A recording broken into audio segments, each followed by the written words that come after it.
wabarakatuh.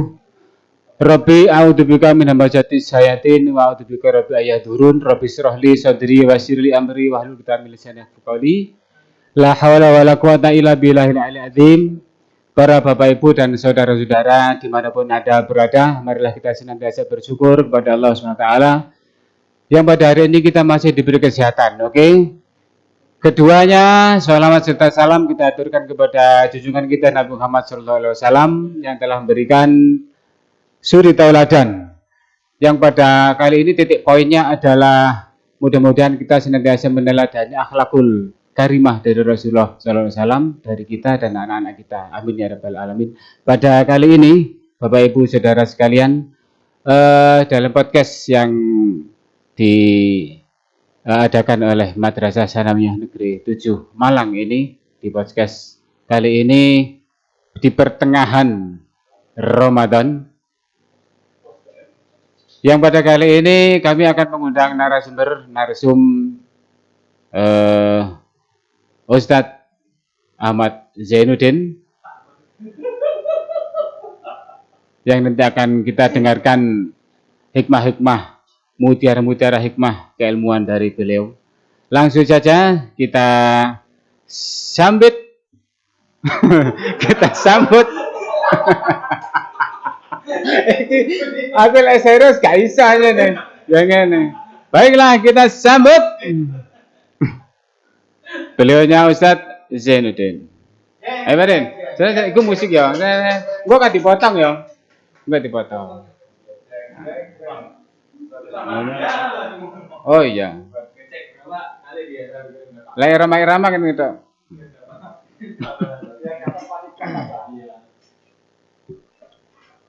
Baik, kita langsung saja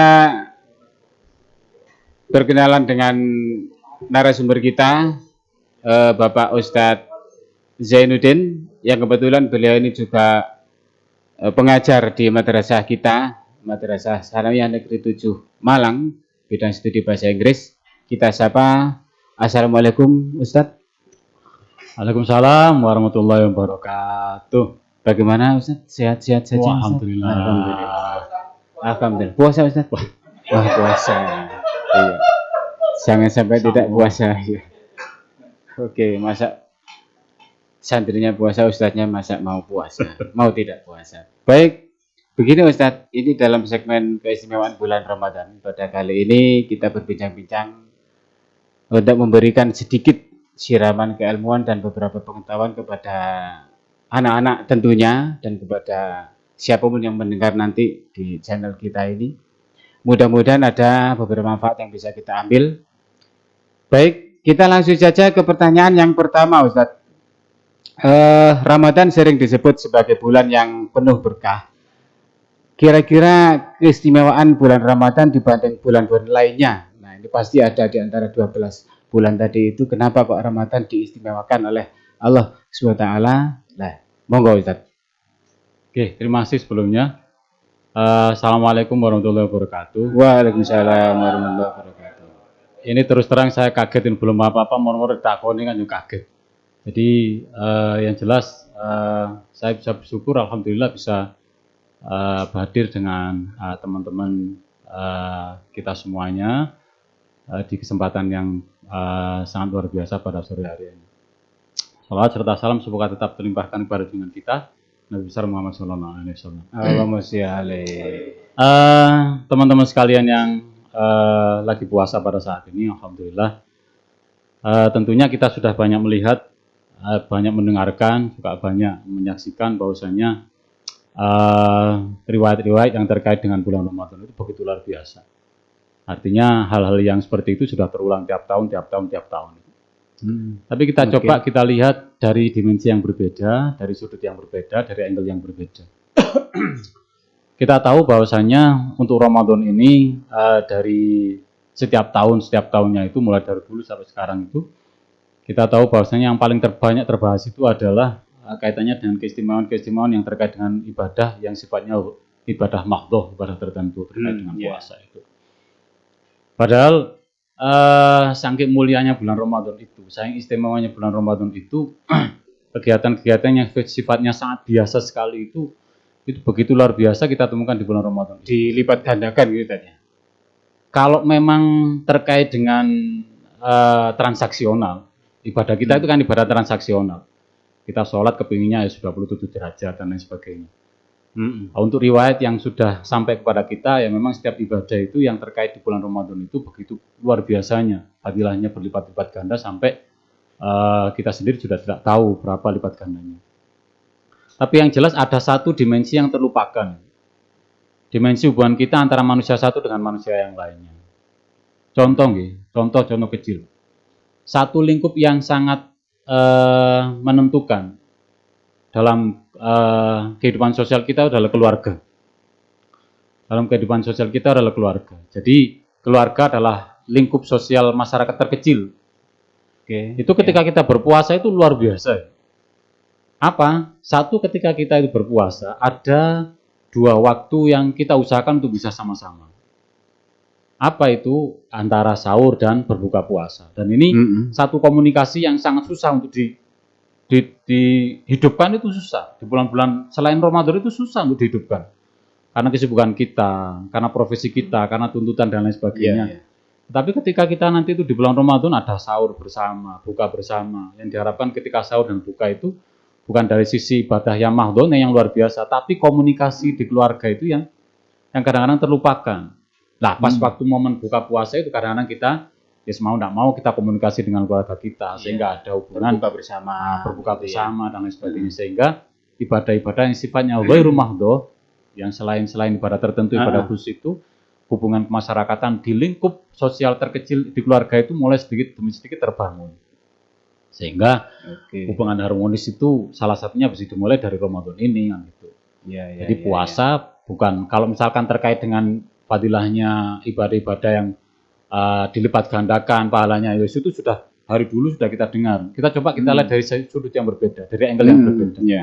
Sehingga dari momen Ramadan ini Rasulullah ingin membentuk bahwasanya keharmonisan keluarga nantilah yang bisa menentukan masyarakat ya, kalau sekaitan RT, RW, kemudian dari lingkup terkecil inilah bagaimana harapan kita nasional itu bisa terbentuk mulai dari lingkup masyarakat terkecil kita di keluarga kita masing-masing, komunikasi dengan berbuka bersama dan lain sebagainya. Hanya ada di bulan Ramadan ini. Di bulan-bulan yang lain kan tidak ada. Mungkin satu di antara sekian banyak yang mungkin kita akan kalau menyebutnya yang kesel. Demikian rupa Tuhan ya Allah untuk mendesain dari 12 bulan tadi itu ada banyak bulan yang istimewa ya. Salah satunya Ramadan ini penggembelengan gitu tadi ya. Menggembeleng umatnya ini untuk senantiasa berriyadhah lah, katakanlah latihan seperti itu. Yang terpenting lagi menurut saya begini, jadi pembelajaran pada anak-anak juga ya. Anak-anak kita yang di SD pun ya, STK, SD, SMP ini sarana latihan ya. Latihan di momen Ramadan ini, latihan berlapar-lapar dulu lah. Karena emang hubungannya dengan nafsu gimana soal lapar? Ada yang mengatakan kan begini, sudahlah kamu nyoba riyadhah, coba laparlah dirimu sehingga nanti nafsumu supaya tidur. Kira-kira gimana penjelasannya? Kan kadang-kadang kita bernafsu, nafsu marah, nafsu apa dalam kehidupan sehari-hari. Apakah memang harus berlapar-lapar dulu, kemudian supaya nafsu kita tidak kuat apa-apa sehingga nafsunya berkurang lah begitu. Penjelasannya gimana? Kira-kira gimana penjelasannya? Nafsu birahi temannya nafsu birahi. Nafsu birahi apa nafsu belahi? Iya. Saya punya teman itu sebenarnya yang sangat nyangkut kalau misalkan masalah seperti itu langsung deksaknya itu langsung nyangkut. Sudah, jadi gini ya, kita ambil konteks yang sederhana saja terkait dengan itu. Kalau misalnya kita tahu dari riwayat ya, kita tidak membicarakan apakah itu kemudian sahih atau tidaknya, tapi yang jelas yang kita paham itu dari dulu sampai sekarang itu ya memang nafsu itu merupakan satu hal yang tidak bisa terlepas dari diri kita. Jadi dari perspektif keagamaan itu berbeda-beda memandang nafsu itu. Orang Buddha itu menganggap nafsu harus diberdiri supaya sampai pada nibbana gitu. Kemudian orang Nasrani nafsu itu kemudian diberikan pembelajaran yang luar biasa. Contohnya misalnya ditampar dengan pipi kiri, jangan hanya pipi kiri saja, yang berikan kanan, pipi kanan. gitu ya. Sehingga nafsu itu Terus kemudian begitu luar biasanya sampai batasan-batasannya kita kesulitan untuk mengetahui batasan-batasannya. Iya, Tetapi kalau di agama Islam itu sudah sesuatu yang berbeda. Saya masih ingat satu ketika saya kecil itu diajari sama guru saya itu di TPQ itu gini. Oh, musuh yang paling besar itu bukan di luar dirimu. Iya, bukan di luar diri kita. Gitu Ternyata musuh yang paling besar itu yang ada di dalam diri kita. Jadi ada suatu riwayat, mungkin semuanya sudah masyhur, sudah mafhum bahwasanya ketika Rasulullah itu selesai perang Badar itu luar biasa ya. Perang Badar itu luar biasa, 313 orang mukmin itu melawan orang 1000 orang. Berarti kafir, satu orang dari itu kafir. Iya. Jadi riwayatnya seperti itulah. Jadi ada satu riwayat yang luar biasa itu di Jaliatul Qadar diterangkan seperti itu. Iya. Di adanya apa itu dibawa. Sing ngomong alu ya alu, sing garbu ya garbu. Artinya pokoknya pakai untuk bisa membela diri. Ternyata setelah selesai itu kemudian ketika sahabat itu bareng dengan Rasulullah itu ketika tanya, "Ya Rasulullah, alhamdulillah kita itu sudah memenangkan peperangan ini." Tapi jawabannya Rasulullah itu sepele. Roja'na ila jihadil azhur. Oh, kita baru pulang untuk dari jihad yang kecil. Iya, sahabat ya kaget, lu kok iso Nabi aneh-aneh. Jangan aneh-aneh, jangan seperti Pak Lioncom yang aneh-aneh. Perang sebesar ini kok dibilang kecil. Iya, perang segitu besarnya dibilang kecil. Kemudian Kanjeng Nabi jawab, kita menuju ke perang yang besar. Apa itu jihadun nafs? Jihad melawan nafsu. Terus kemudian mana nafsu itu? Tempatnya di mana? Nah, nafsu itu Kanjeng Nabi nyatakan nafsu itu adalah terletak di baina jambaika, di antara lambung kita. Berarti erat, nafsu itu erat kaitannya dengan makanan. Semakin orang itu menjadi ahlul butun, senengane makan, maka semakin besar nafsunya. Napa mawon itu termasuk nafsu terus kanca kula Pak Soim, nafsu berai. Itu ya. Berarti memang makanan menentukan ya. Makanya diperintahkanlah puasalah engkau wahai manusia di dalam Quran itu. Kira-kira begitu ya. Iya. Jadi perspektif puasa itu sebetulnya bukan hanya dalam Islam saja sebetulnya. Jadi orang-orang itu agama-agama yang selain non muslim itu juga memiliki kiat-kiat untuk bisa nafsu itu supaya tidak terlalu. Kita lihat itu orang Buddha makanannya diharapkan tidak makan yang berprotein tinggi. Karena apa? Karena kalau protein tinggi nafsu itu akan sangat luar biasa sekali. Sehingga makanya jangan dibandingkan orang Indonesia itu dengan orang Arab. Orang Arab itu menikah masna wa thulatha wa ruba itu biasa. Kenapa? Karena makanannya memang proteinnya tinggi, kambing dan lain sebagainya, sehingga nafsunya kuat sekali. Oh gitu ya. Lah orang Indonesia loh panganan itu tempe, mendoan dan lain sebagainya. Menjes. Ya. Sije gantente loro. Pak saya mudah-mudahan Pak saya mendengarkan ini. Berarti tetap makanan itu juga menentukan ya. Nah, karena itu nafsu itu memang salah satunya dari berpuasa supaya nafsu tidak liar. Karena nafsu tidak bisa hilang. Kita menghilangkan nafsu juga keliru. Kelek medi disowo, hilang. Dan nafsu itu tidak bisa karena harus ada nafsu sehingga orang-orang itu menyikapi ada yang golongan-golongan menyikapi nafsu itu begitu luar biasanya sehingga lahirlah golongan toriko itu yang merawat nafsu itu dan lain sebagainya. Sehingga salah satu kiat supaya nafsu itu tidak liar berpuasa. Nah, alhamdulillah kita ada syariat berpuasa ini supaya nafsu kita tidak terlalu liar kan gitu. Iya. Ya mungkin itu jawaban sederhananya seperti itu.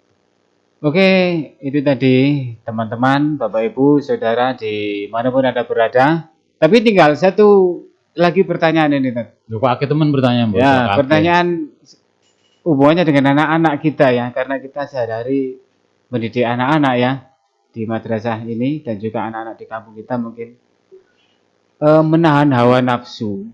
Ramadan juga sering disebut sebagai bulan pembentuk karakter. Nah, itu ya. Apalagi sekarang kurikulum kita itu kurikulum yang berbasic karakter lah, berbasic apa. Kemarin saya baca itu ada WA itu sekarang wacananya kurikulum berbasic cinta. Nah, enggak tahu nanti itu kita akan mengalami itu pergantian atau gimana. Kembali ini tadi Ramadan juga sering disebut sebagai bulan pembentukan karakter. Bagaimana Ramadan bisa menjadi momen untuk melatih karakter siswa agar lebih baik? Artinya tujuan goalnya nanti itu adalah siswa supaya berkarakter kembali seperti contoh Rasulullah, akhlak Rasulullah, supaya nguri-nguri akhlak Rasulullah melalui bulan Ramadan ini, kira-kira gimana? Monggo. Nggih. Bicara tentang karakter itu kan melalui satu hal yang sederhana sebetulnya. Karakter itu timbul dari kebiasaan. Kebiasaan yang terus dibiasakan, dipupuk dan lain sebagainya, sehingga muncul menjadi watak. Nah, kalau orang Jawa bilang itu kan gini, lek watak itu susah untuk disembuhkan kalau sudah terlanjur. Lek watuk gampang, gampang gitu. Lek watuk dan watak. Hanya tinggal beda saja. Yang memang seperti itu ya, pinternya orang Jawa. Nah, sehingga dalam hal ini karakter itu merupakan satu hal yang luar biasa yang perlu kita perjuangkan, termasuk pemerintah kita itu dengan memasukkan pendidikan karakter itu ya memang karena bertujuan supaya anak-anak didik kita itu punya pembiasaan yang tanpa harus disuruh itu sudah muncul. Nah, ternyata ketika kita lihat itu di dalam bulan puasa itu semuanya pendidikan mulai dari terbitnya fajar sampai tenggelamnya matahari, sampai terbitnya fajar lagi, mulai dari tola al-fajr, munculnya fajar sampai terus kemudian terbitnya matahari itu luar biasa, semuanya syarat dengan pendidikan karakter itu. Mulai dari santap sahur.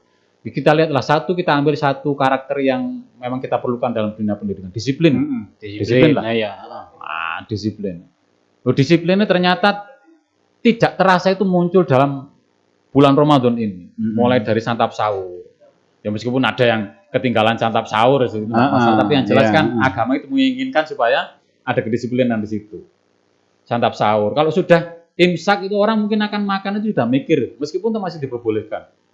Mikir moro-moro pas payung ngombe terus adzan. Iya. Yang susah itu moro-moro makan ngombe nggak bisa ngelek lah, itu ya susah itu ya. Terus adzan. Oh ya adzan, waduh ya apa iki? Itu jenenge namanya apa iki? Itu jenenge golek perkara ya. Nah, sampai kemudian berbuka puasa juga seperti itu. Ada yang ngawasi ataupun tidak ada yang mengawasi, ya terlepas pribadi masing-masing. Ada yang ngawasi ataupun tidak ada yang ngawasi ketika belum sampai Allah Akbar, kita kan nggak mungkin wudhu sholat asar sambil ngelek-ngelek didik, kan nggak, meskipun tidak ada yang tahu. Nah, ternyata itu kan juga memberikan penanaman disiplin kepada. Nah, disiplin ini merupakan karakter yang luar biasa, begitu luar biasa pentingnya. Jadi di pondok Ramadan, di Ramadan itu ada mulai dari santap sahur sampai berbuka dan lain sebagainya. Jadi satu ini sajalah di antara kegiatan-kegiatan yang belum nanti sholat dan lain sebagainya. Sehingga Ramadan itu memberikan kesan yang luar biasa di antara pendidikan karakter untuk anak-anak itu ya salah satunya yang paling penting disiplin itu. Kan gitu. Oke. Demikian luar biasa penjelasan dari Ustadz kita. Bukan luar biasa, Pak. Biasa di luar. Iya, memang Ustadz kita biasa di luar juga. Ya, karena undangannya cukup banyak. Sehingga iya. Keluar biasanya di dalam gitu, Pak. Ini bahaya ini ya. Oke, kita sampai di sini dulu untuk session kali ini di hari Kamis 20 Maret 2025 kali ini, teman-teman, Bapak Ibu Saudara sekalian yang dimanapun berada. Mudah-mudahan semua tadi dari bincang-bincang santai ada manfaat yang bisa kita ambil. Amin. Dari kami mohon maaf ya. Terima kasih atas perhatiannya. Salam Ustaz. Monggo tutup. Oke, terima kasih. Ini mungkin yang bisa kita paling tidak bincang-bincang santai lah. Kesimpulannya kita berharap bahwasanya Ramadan ini memiliki potensi yang luar biasa untuk bisa memberikan efek memunculkan secara otomatis salah satu di antara karakter yang diinginkan oleh anak-anak ataupun oleh kita sebagai para pengajar dan pendidik itu. Salah satunya adalah disiplin. Mudah-mudahan ini bisa memberikan manfaat kepada kita semuanya. Mohon maaf atas segala kurangan. Terima kasih atas segala perhatian. Terima kasih. Terima kasih Pak Ali. Mudah-mudadan. Terima kasih. Walau muwaffiq ila aqwam thariq. Wassalamualaikum warahmatullahi wabarakatuh. Assalamualaikum warahmatullahi wabarakatuh. Aduh.